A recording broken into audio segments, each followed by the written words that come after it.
नमस्कार. मी डॉक्टर शोभा धर्मराज कराळे, आद्य वीरशैव महिला मंडळाची अध्यक्षा या नात्याने गेली 15 वर्ष कार्यरत आहे. आणि या मंडळाच्या वतीनं प्रत्येक महिन्याला आम्ही एक वेगवेगळे उपक्रम राबवत असतो. सगळ्या महिलांना एकत्रित करून समाज संघटित करण्याचा आमचा प्रयत्न असतो. यावर्षी संक्रांत निमित्त दरवर्षी आम्ही हळदी कुंकू हे करतोच, पण या हळदी कुंकूला काहीतरी एक वेगळं स्वरूप द्यावं असा एक आमचा मानस होता.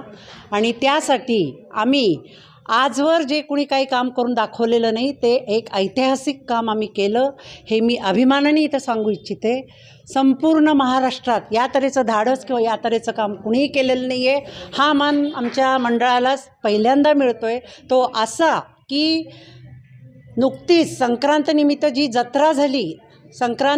जत्रा झाली आणि नंदीध्वजाचं प्रतीक म्हणून आम्ही सगळ्या महिलांनी हातात नंदीध्वज घेऊन त्याची पायी दिंडी आज काढली. मठापर्यंत इथे भोसले चौकात मनमस्वामी मठापर्यंत पायी दिंडी काढलेली आहे.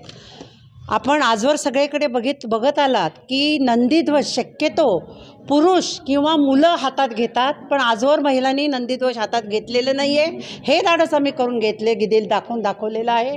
कारण महात्मा बसवेश्वरांची आणि सिद्धरामेश्वराची जी शिकवण होती की स्त्री पुरुष समानता आणि स्त्रियांना सगळा अधिकार असलं पाहिजे, त्यांच्याच विचाराचं अनुसरण आम्ही पुढे नेत आणि सगळा समाज संघटित व्हावा या हेतूने काहीतरी एक वेगळं करायचं ध्येय नेहमी आमच्या मंडळाचा असतो.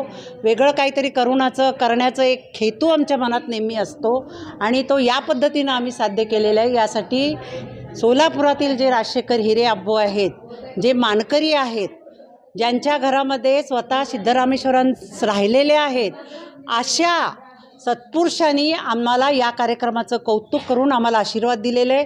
याचा देखील मला सार्थ अभिमान वाटतो. आणि हा तऱ्हेचा कार्यक्रम करून पायी दिंडी करून आम्ही देखील नेहमीप्रमाणे महिलांना सगळ्या समाजातील महिलांना एकत्रित करून त्यांना संक्रांतीचा हळदी कुंकूचा कार्यक्रम देखील आम्ही आज इथे आयोजित केलेला आहे.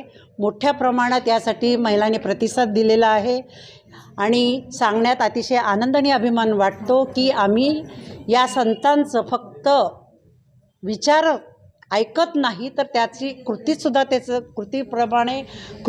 करतो. याचं सार्थ अभिमान आम्हाला आहे. आणि ज्या महिला या पायीमध्ये दिंडीत जमा झालेल्या आहेत त्या सगळ्यांचं मी आभार मानते. आणि अशाच तऱ्हेनं वेगवेगळे कार्यक्रम पुढेही राबवण्याचा आमच्या मंडळाचा मानस आहे आणि ते आम्ही राबत राहू. धन्यवाद. आद्य वीरशैव महिला मंडळाच्या अध्यक्षा डॉक्टर शोभाताई कराळे, तसेच उपाध्यक्षा सौ संजीवनी काकू ठिगडे व विशालाक्षी काकू पावले, तसेच सर्व संचालक मंडळातील सर्व संचालिका यांनी हा स्तुत्य उपक्रम चालवलेला आहे. आज समाजातील भरपूर महिला इथे उपस्थित होत्या आणि अजून सर्व महिलांनी या कार्यक्रमास उपस्थिती राहावी, आपला समाज संघटित करावा व आपण सर्वांनी समाजाला सर्व कार्यक्रमासाठी उत्साहाने उत्स्फूर्तपणे साथ द्यावी अशी मी सर्वांना आग्रहाची विनंती करते. धन्यवाद.